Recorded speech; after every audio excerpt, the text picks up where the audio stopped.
Hello, I'm Jeff Siegel, and welcome to our Friday video seminar here on Anita.com as we look at the full 8-race program at the Great Race Place. And I got to be honest, not a great card today. Skies are overcast. Hopefully we'll hold off the rain until tonight. And not a lot of really prime wagering opportunities, but we'll see what we can do with this thing.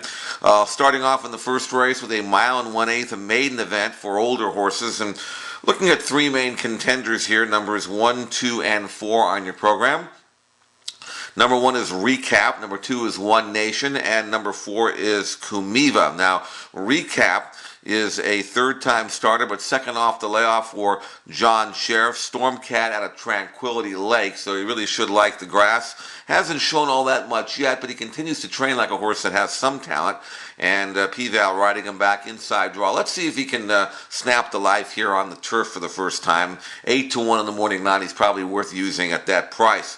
Number 2, One Nation, has been really disappointing so far for Mandela. He continues to train like a colt that has talent. He hasn't yet showed it yet, but Colt by Empire Maker may like the grass. First time we'll definitely give him one more shot here at 4-1 in the morning line. And then number 4, Kumiva, is the logical horse. Even though he's had a number of chances, he certainly ran well on the course going a mile last time out. He gets an extra furlong to work with today. That shouldn't hurt him at all. And on pure form, Kumiva, who came off a little bit of a layoff to run well last month, if he moves forward at all, he's logically the one to beat. So 1, 2, and 4, Recap, One Nation, and Kumiva. Kumiva, the most likely of the three to win, but we'll use the other two in an exacta or trifecta box. Second race is a race I really can't get a handle on. Number 3, Lady Alex, on paper at 7-5 in the morning line, looks very logical. However, I'm not real keen on this class drop. She just ran well for $40,000 in early January.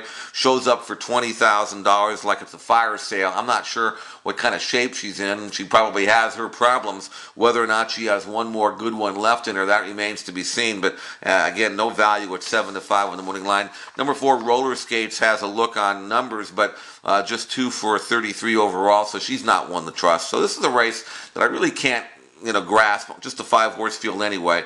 I'm going to sit out and pass race number 2. Third race, mile claiming event, 4-year-olds and up, in for the $25,000 tag. There are 2 that I'm using here. Actually, there are 3. It's not a great race, but I think one of these 3 are going to win it. Number 5, Mudez, also number 8, Lease of Life, and number 9, Swift Wins. So if you want to play that in an exacta or trifecta box, you may.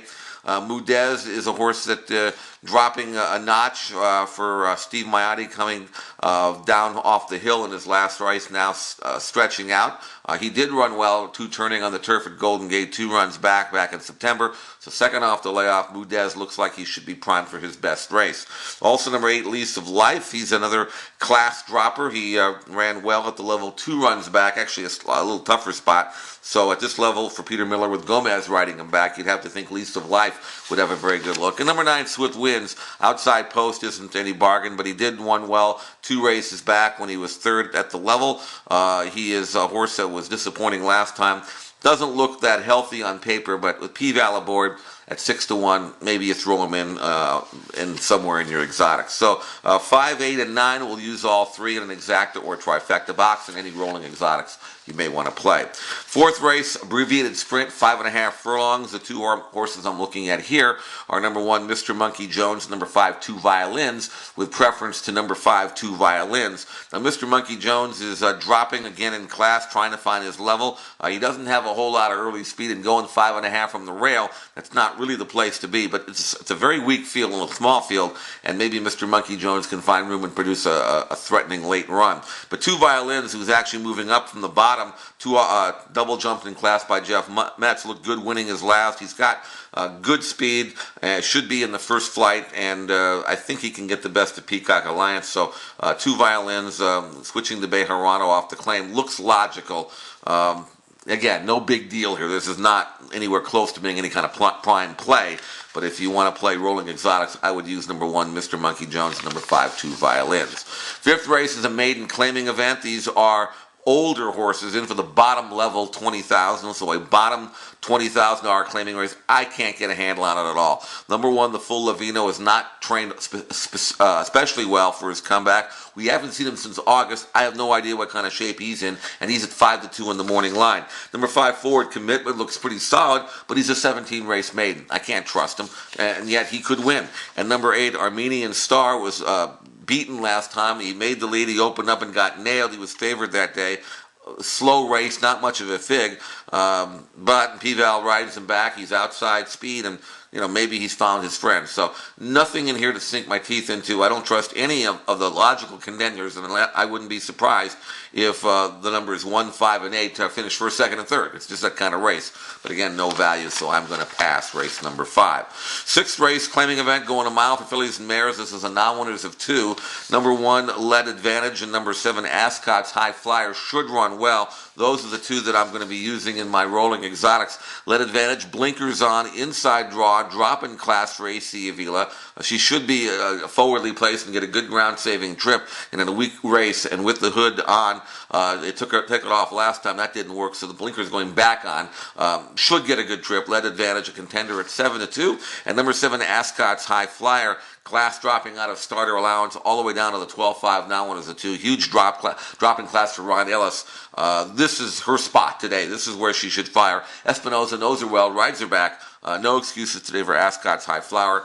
3-1 in the morning line should be our top selection. Let's use them both. 1 and 7, Lead Advantage and Ascot's High Flyer in an exacta box in all of your rolling exotics. 7th race, inside 2 horses in a 5-horse field. Look like the class. Number 1, Gilded Gem.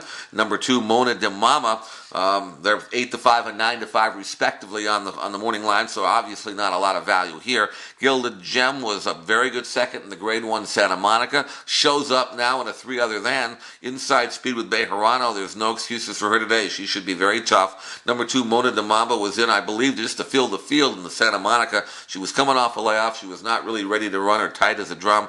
Just kind of let her run around the racetrack, and she finished 5th and last.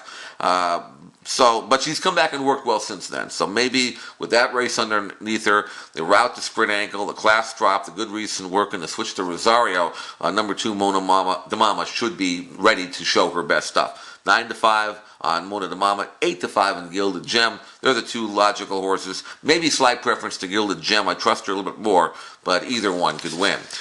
Moving to the 8th and final, this is another bottom maiden claiming race for older horses. This is one for fillies and mares. The 3 that I'm looking at here are numbers 2, 5, and 6 on your program. Number 2 is Zora. Number 5 is Good Friday Gal. And number 6 is Subtle Greek. So 2, 5, and 6. Blinkers off Zora.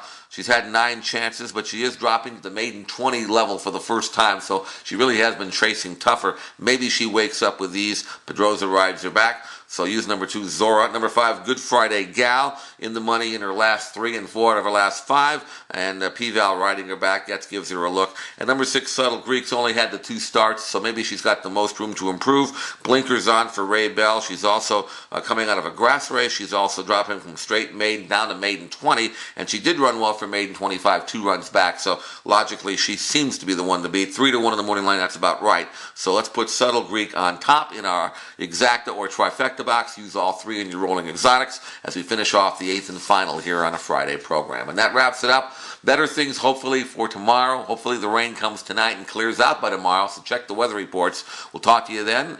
Meantime, best of luck today at Santa Anita, and thanks for joining us here on SantaAnita.com.